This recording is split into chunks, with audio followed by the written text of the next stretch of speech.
Sweetheart, economy's in the back. You're clearly in the wrong place.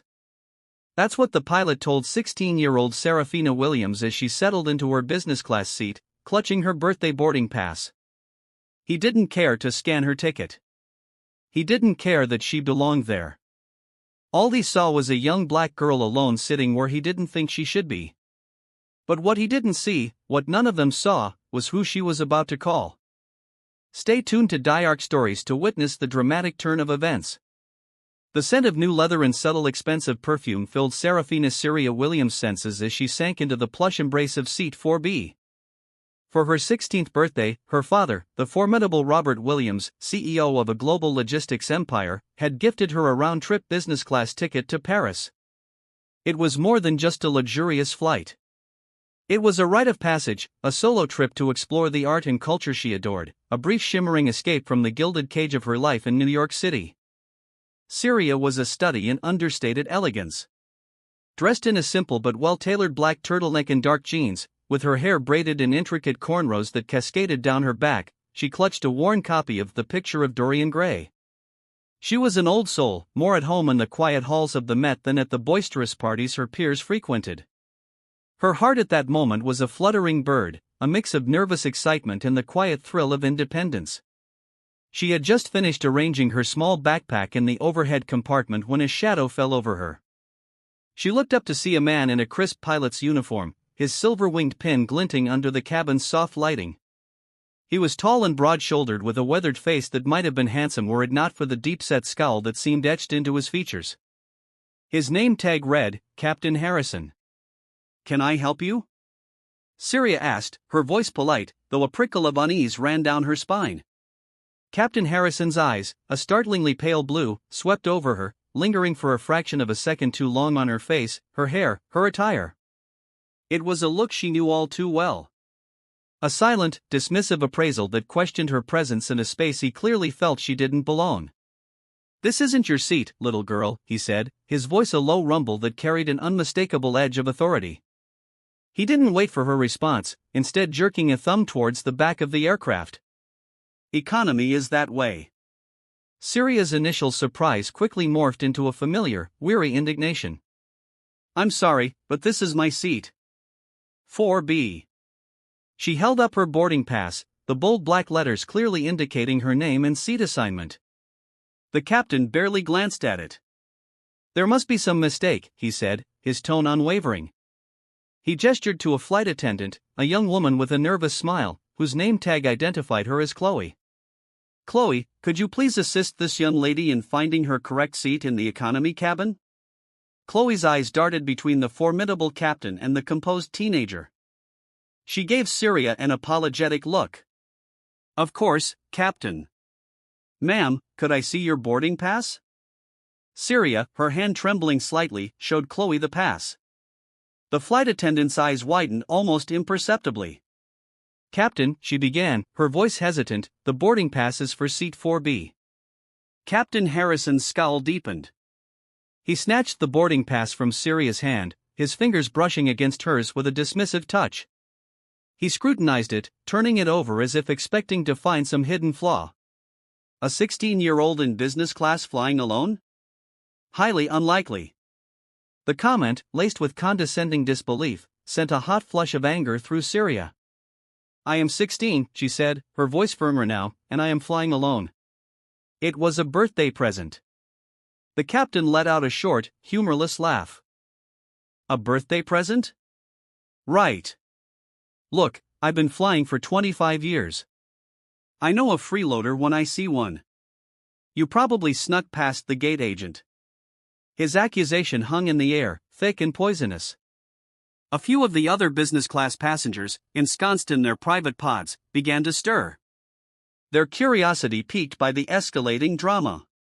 A man in a tailored suit across the aisle, who had been engrossed in his tablet, now watched with open interest. A woman with a perfectly coiffed blonde bob and a string of pearls whispered to her companion. Will this confrontation escalate further?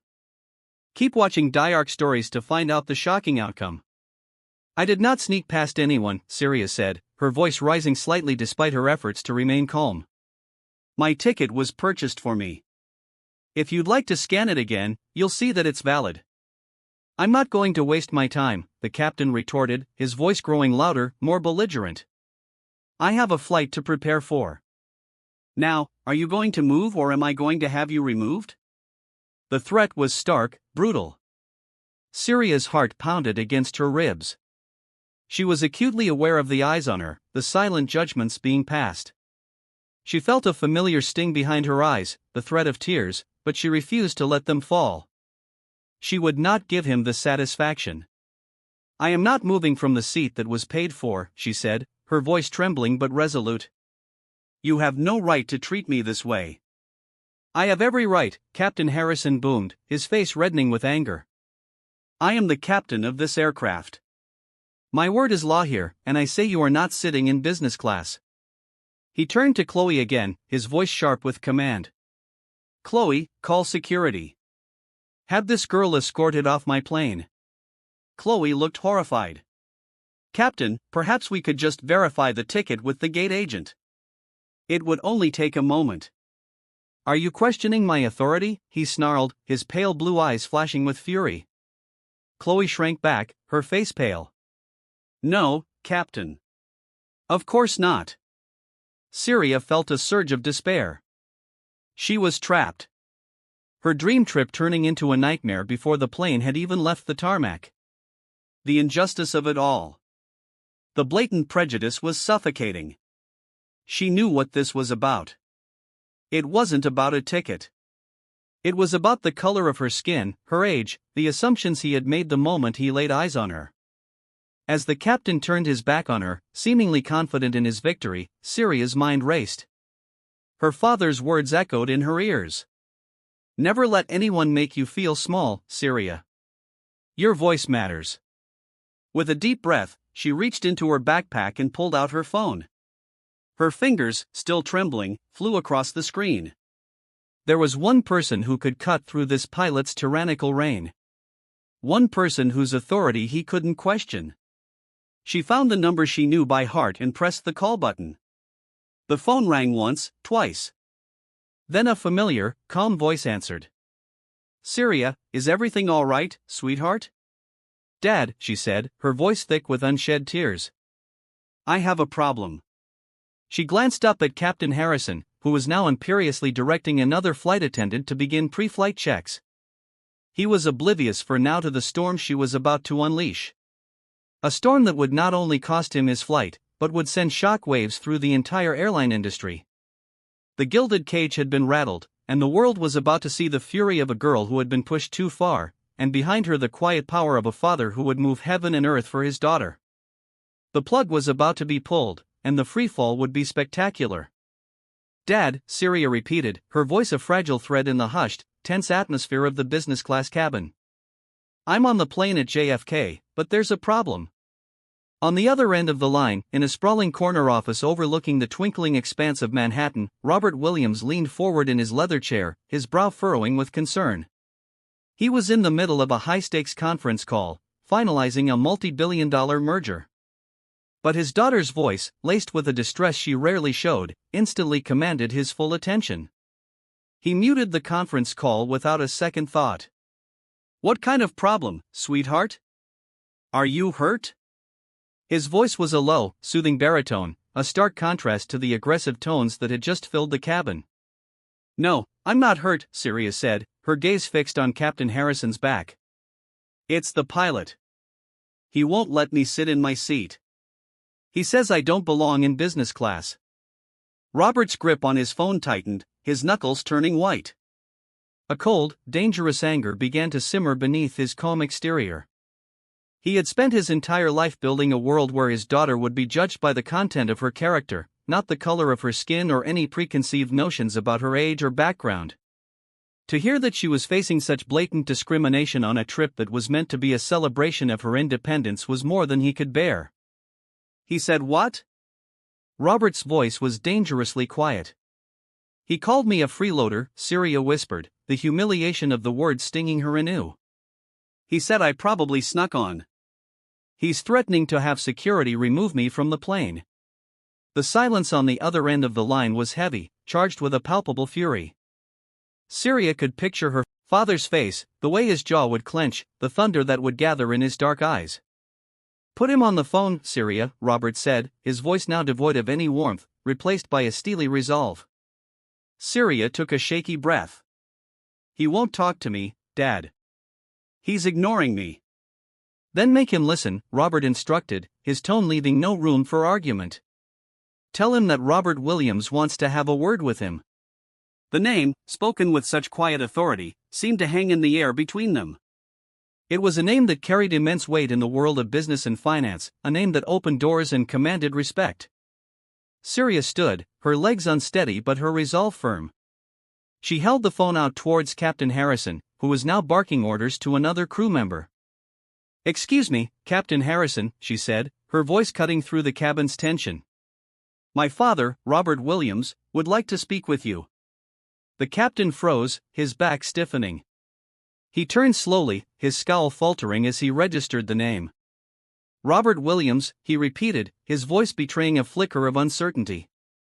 "Yes," Syria said, her chin lifting slightly. "The Robert Williams, CEO of Williams Global Logistics."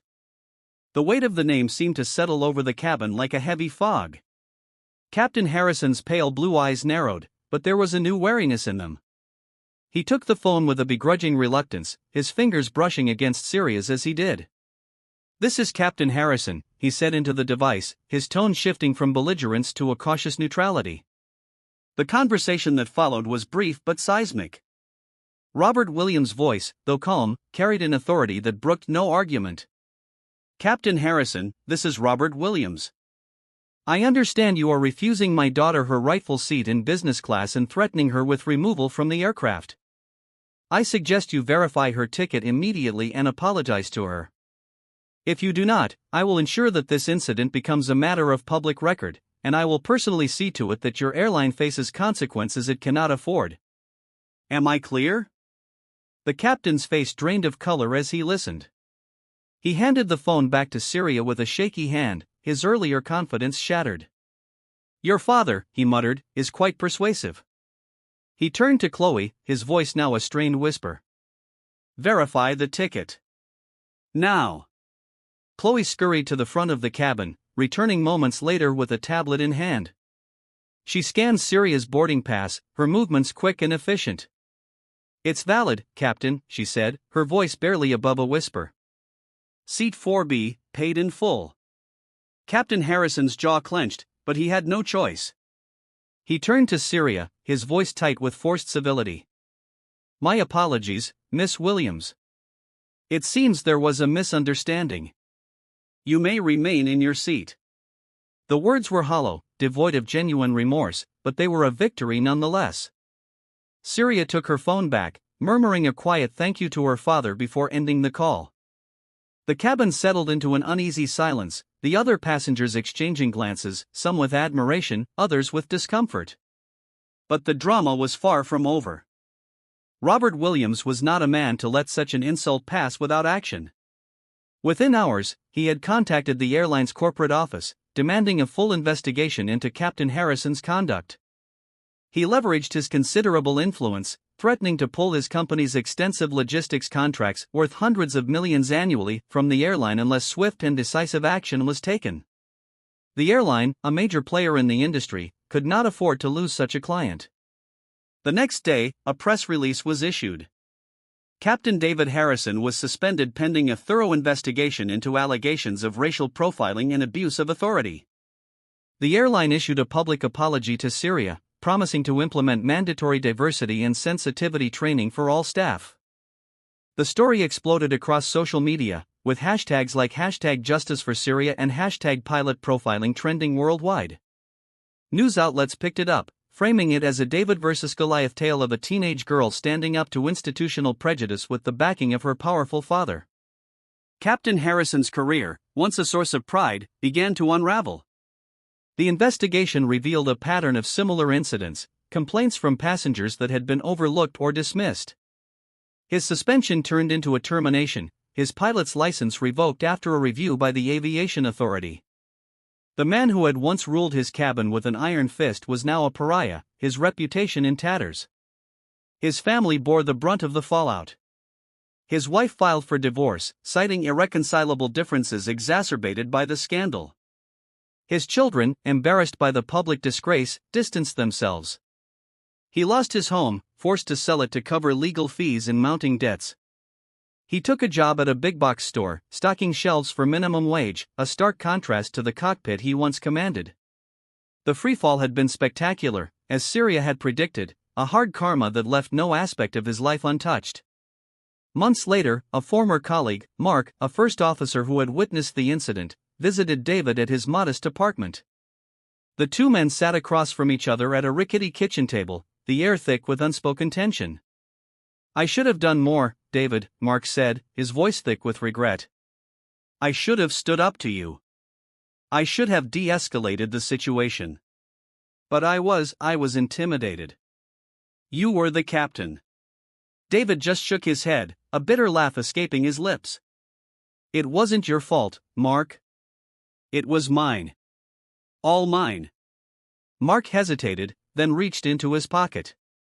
I came to give you this." He slid a crumpled envelope across the table. David opened it. Inside was a check for $5,000. "What's this?" he asked, his voice choked with emotion. "It's from some of the guys," Mark said. "A few of the pilots. We took up a collection. We know it's not much, but we wanted to help." Tears welled in David's eyes, the first he had shed since his life had fallen apart.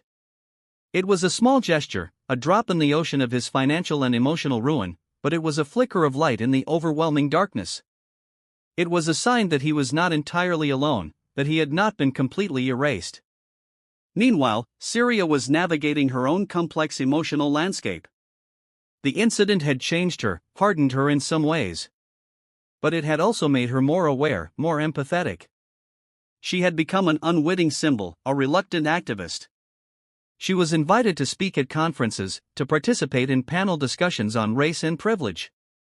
She used her newfound platform not to rail against David Harrison, but to talk about the larger, more insidious issue of unconscious bias. She spoke with an eloquence and maturity that belied her years, her voice a powerful and resonant call for understanding and change. Her father, Robert, watched her with a mixture of pride and concern. He had acted out of a fierce, protective love, but he worried about the burden his actions had placed on his daughter's young shoulders. He had wanted to shield her from the world's ugliness, but instead he had thrust her into the heart of it. One evening as they were having dinner, Syria said something that stunned him. "I want to meet him, Dad. I want to meet David Harrison." Robert stared at her, his fork hovering midway to his mouth. "Why on earth would you want to do that, Syria?" "Because," she struggled to find the words, "because I need to. I need to see him, to talk to him. I need to understand. And I think he needs to see me." Robert argued against it, his protective instincts kicking in. But Syria was resolute. She explained that for her, the story felt incomplete. There was a missing piece, a final chapter that needed to be written. Reluctantly, Robert agreed. He had his security team track David Harrison down, a task that was depressingly easy. They found him working at the big box store, living in a rundown apartment. A meeting was arranged, not in a sterile corporate office, but in a neutral public space, a quiet corner of a city park. The day of the meeting was gray and overcast, the sky a reflection of the somber mood. Syria waited on a park bench, her hands clasped tightly in her lap. She saw him approaching, a stooped, hesitant figure in a worn jacket. He looked smaller than she remembered, the arrogance and authority he had once projected completely gone, replaced by a deep, hollowed-out shame. He stopped a few feet away from her, unable to meet her gaze. "Miss Williams," he said, his voice barely a whisper. "Thank you for agreeing to see me." Syria looked at the man who had caused her so much pain, who had inadvertently changed the course of her life. She saw not a monster, not a villain, but a broken human being drowning in the consequences of his own actions. And in that moment, she felt the last vestiges of her anger, her resentment, her guilt wash away. All that was left was a profound, aching sadness for the waste of it all. The final, hardest piece of karma had fallen into place. And it was not about revenge or punishment. It was about the devastating, soul-crushing weight of regret. The air in the park was thick with unspoken words, with the ghosts of anger and humiliation. David Harrison stood before Syria, a man stripped bare of his pride, his identity, his future. The silence stretched on, broken only by the distant sounds of the city. Finally, he looked up, his eyes meeting hers for the first time since that fateful day on the plane. They were the same pale blue, but the arrogance had been replaced by a raw, bottomless well of shame. "I'm so sorry," he said, his voice cracking with an emotion he had suppressed for months. "There are no words to express how sorry I am for what I did to you. It was inexcusable. It was racist. I was a bully. And I have paid the price for it every single day since." He didn't offer excuses. He didn't try to justify his actions. He simply owned them in all their ugliness. He spoke of his lost career, his broken family, the shame that was now his constant companion. He spoke of the long, dark nights of the soul, the moments when he had considered ending it all. Syria listened, her heart aching with a complex mix of emotions. She saw the profound, life-altering consequences of a single act of prejudice. She saw the destructive power of a system that had allowed a man like David to rise to a position of authority without ever challenging the biases that lay dormant within him. When he had finished, his shoulders slumped in a final, devastating admission of defeat, Syria spoke. "I didn't want this to happen to you," she said, her voice quiet but clear. "I didn't want your life to be destroyed. I just wanted you to see me as a person, not as a stereotype." She told him about her trip to Paris, about the shadow that had hung over it. She told him about the unwanted fame, the burden of being a symbol. She told him that she had come not for an apology, though she appreciated it, but for a sense of closure. "I forgive you, Mr. Harrison," she said, and the words, spoken with a simple, unadorned sincerity, seemed to hang in the air between them, a fragile bridge across the chasm of their shared trauma. For David, her forgiveness was both a release and a fresh wave of pain. It was a grace he did not deserve, a kindness he had done nothing to earn. And in that moment, something within him shifted. The hard shell of his despair began to crack. And for the first time in a long time, a tiny, fragile flicker of hope ignited within him. The meeting did not magically fix his life. He was still a man with a ruined career and a broken family. But it was a turning point. It was the beginning of a long, arduous journey towards redemption. He took the money his former colleagues had given him, and he enrolled in a course on diversity and inclusion. He started volunteering at a local community center, working with at-risk youth. He began to confront the ugly prejudices that he had carried within him for so long, to unlearn the toxic lessons of a lifetime. He wrote letters to his ex-wife and his children, not asking for their forgiveness, but simply explaining for the first time the depth of his regret. He didn't know if they would ever respond, but it was a step. Syria too found a new sense of purpose in the aftermath of their meeting. She continued her advocacy work, but with a new perspective. She spoke not of villains and victims, but of the shared humanity that connects us all.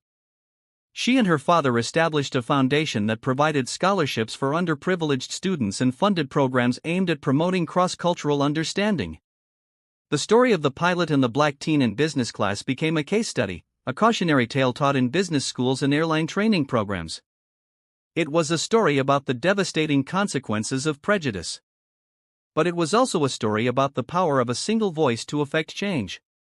Years later, David Harrison, a man transformed by his downfall, became a powerful advocate for diversity and inclusion in the aviation industry.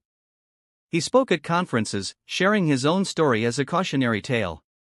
His voice now a humble and powerful plea for empathy and understanding. He never flew a plane again, but he found a new and more profound sense of purpose on the ground. Syria went on to study law, specializing in civil rights. She became a formidable and compassionate advocate for the marginalized and the voiceless, her own experience a constant reminder of the importance of her work. Their paths never crossed again, but they were forever linked by a single dramatic moment in time, a moment that had shattered one life and forever altered the course of another. It was a story of hard karma, of a painful and public reckoning. But in the end, it was also a story of unexpected grace, of the possibility of redemption, and of the enduring power of a single act of forgiveness to heal even the deepest of wounds. The real-life drama had reached its conclusion, not with a bang, but with the quiet, hopeful dawn of a new beginning. The story of Saraphina Williams and Captain Harrison is a stark reminder that our actions born from prejudice and arrogance can have consequences that ripple out in ways we can never imagine. It's a tale of how a single voice refusing to be silenced can challenge a powerful system and demand accountability. But it's also a story that goes beyond simple karma and revenge. It delves into the difficult, messy, and ultimately hopeful possibility of redemption. It asks us to look beyond the headlines and the hashtags to see the flawed human beings at the heart of the drama and to believe in the power of forgiveness to heal and transform. If this story moved you, if it made you think, please hit that like button, share it with your friends, and subscribe to Diarc Stories for more real-life dramas that will stay with you long after the video ends. Your support helps us to keep telling these important stories. Thank you for listening.